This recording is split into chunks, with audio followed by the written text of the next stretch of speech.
Salam, selamat pagi, salam damai sejahtera untuk Bapak Ibu Saudara yang terkasih. Marilah kita menerima sapaan firman Tuhan melalui renungan harian HKBP Sutoyo. Hari ini Rabu 29 November 2023. Kita berdoa. Damai sejahtera Allah yang melampaui segala akal, itulah ya kiranya yang memelihara hati, jiwa, dan pikiranmu di dalam nama Yesus Kristus Tuhan kita. Amin.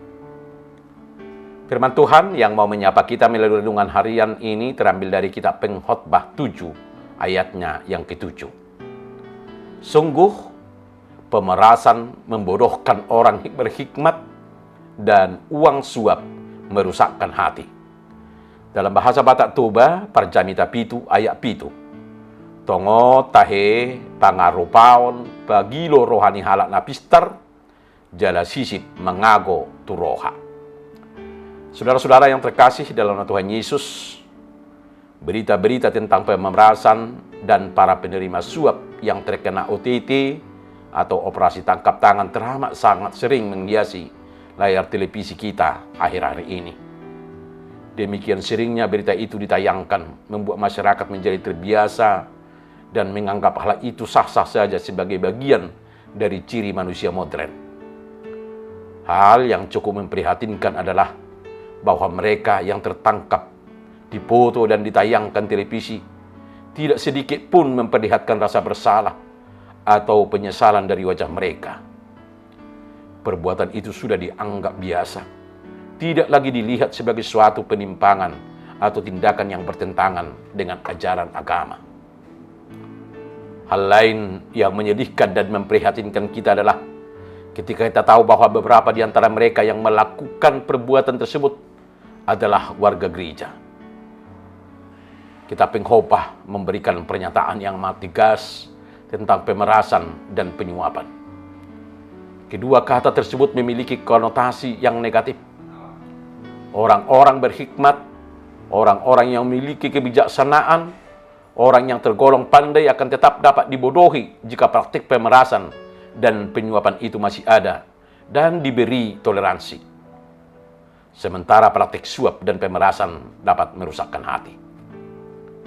Saudara-saudara yang terkasih dalam Tuhan Yesus, pemerasan merupakan ancaman tersembunyi dan membawa dampak yang lebih dalam pada orang yang berhikmat.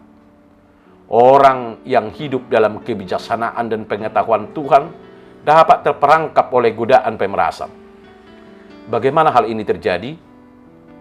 Pemerasan bukan hanya sekedar kehilangan harta benda, tapi juga mengakibatkan kehilangan integritas dan kebenaran.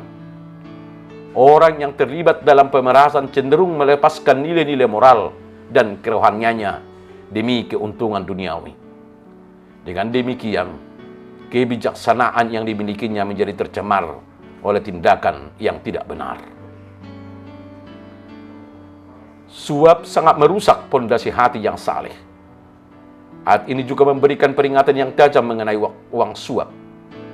Selain mempengaruhi keputusan finansial atau bisnis, uang suap akan merusak pondasi moral dan etika seseorang. Ketika kita menerima uang suap, kita telah menjual integritas dan moralitas kita. Ini bukan hanya sekedar perbuatan yang tidak benar, tetapi juga merupakan pengkhianatan terhadap panggilan kita sebagai orang-orang percaya. Sebagai umat Kristen, kita dipanggil untuk hidup sebagai teladan yang benar dan memancarkan cahaya Kristus di tengah-tengah dunia yang gelap. Saudara-saudara yang terkasih dalam Tuhan Yesus, pemerasan dan suap merupakan hal yang tidak diinginkan oleh Tuhan. Adapun dampak dari tindakan pemerasan dan suap dapat kita lihat sebagai berikut. 1. Hilang keadilan. Suap akan memutarbalikkan keadilan dan perkataan orang yang benar.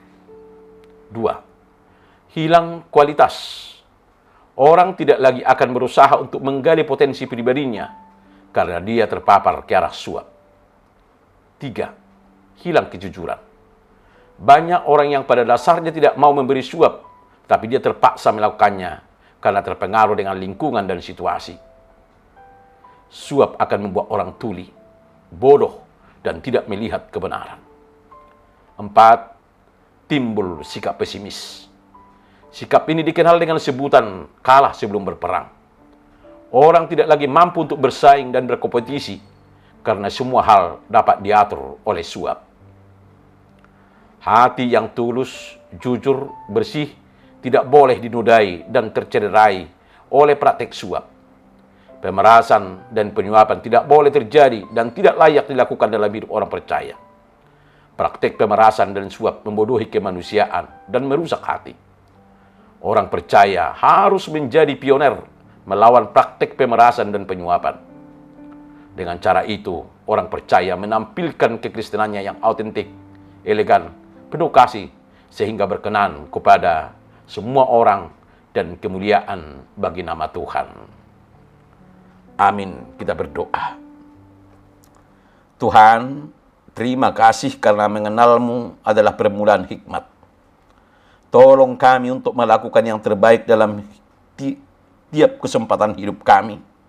Untuk melakukan apa saja dengan jujur dan tulus, serta sepadan dengan firman dan kehendak-Mu. Tuntun kami melalui Roh Kudus agar hati dan jiwa serta kehidupan kami dalam kekudusan, agar kami tidak mau melakukan dan menerima suap yang dapat merusakkan hati, dan tidak melakukan pemerasan yang dapat membodohkan orang yang berhikmat. Dalam nama Tuhan Yesus Kristus kami berdoa dan berterima kasih. Salam, salam sehat. Selamat menjalani hidup dalam berintegritas dan berhikmat. Tuhan Yesus memberkati. Immanuel.